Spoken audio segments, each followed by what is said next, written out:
Have you ever felt a sudden, unexplainable chill? A feeling that you're being watched even when you're completely alone? Tonight, we're delving into a story that has haunted the internet and whispered through late-night conversations for decades. This isn't just another campfire tale. This is the chilling legend of the black-eyed children. It all began in the summer of 1996.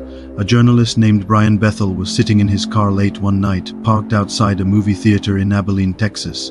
He was just minding his own business, jotting down some notes, when he noticed two figures approaching his car. They were kids, probably between 10 and 14 years old.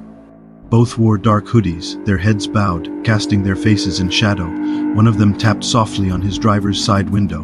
Bethel rolled it down just a crack. "Hey, mister," the first boy said, his voice surprisingly calm and articulate. "We need to get home. We forgot our money at our mom's house and we were going to see a movie. But now we're stuck. Can you give us a ride?"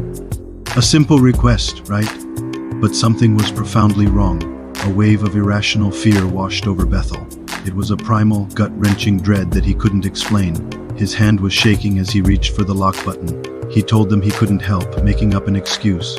But they persisted. The first boy spoke again, his voice becoming more insistent. "Come on, mister. We're just two little kids. We don't have a gun or anything." It was such a bizarre thing to say. As Bethel hesitated, his mind screaming at him to leave, he finally looked up properly at their faces. And that's when he saw it. Their eyes. They were completely, unnaturally black. No iris, no pupil, no sclera, just two solid, dark orbs staring back at him from the pale faces of these children.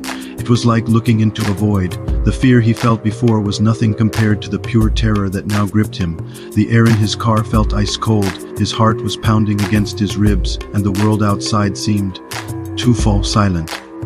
Then, the second boy, who had been quiet until now, whispered something that would haunt Bethel forever. "We can't come in unless you invite us." His voice was soft, but it carried an undeniable threat. "Let us in." That was it. The spell was broken.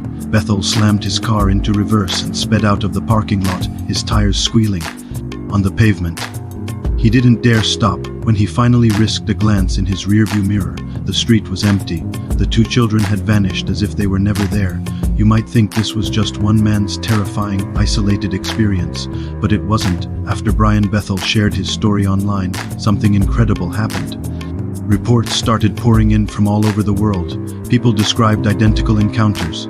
A knock on the door late at night, a pair of pale children standing on the porch, asking to use the phone, a solitary figure by a dark, lonely road, asking for a ride. The details are always chillingly similar. The children appear calm, almost emotionless. Their speech is often described as strangely mature for their apparent age. They seem to generate an overwhelming sense of dread in anyone they approach. And always, there are the eyes, those soulless black pits. The stories share one more crucial detail, the need for an invitation. Like old vampire folklore, it seems these beings cannot enter a home or a vehicle unless they are explicitly invited inside. This one rule seems to be their only limitation. So what happens to those who say yes? What about the people who, out of kindness or confusion, open their doors and let the children in?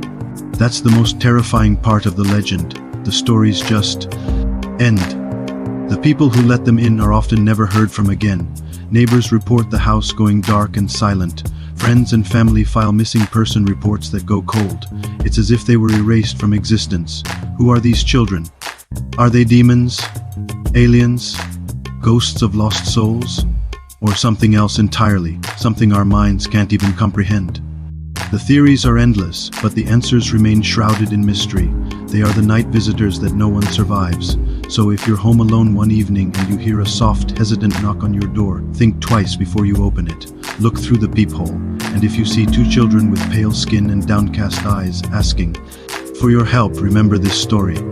Whatever you do, for your own sake, don't let them in. Thanks for joining me in the shadows tonight. If you have your own chilling story to share, leave it in the comments below.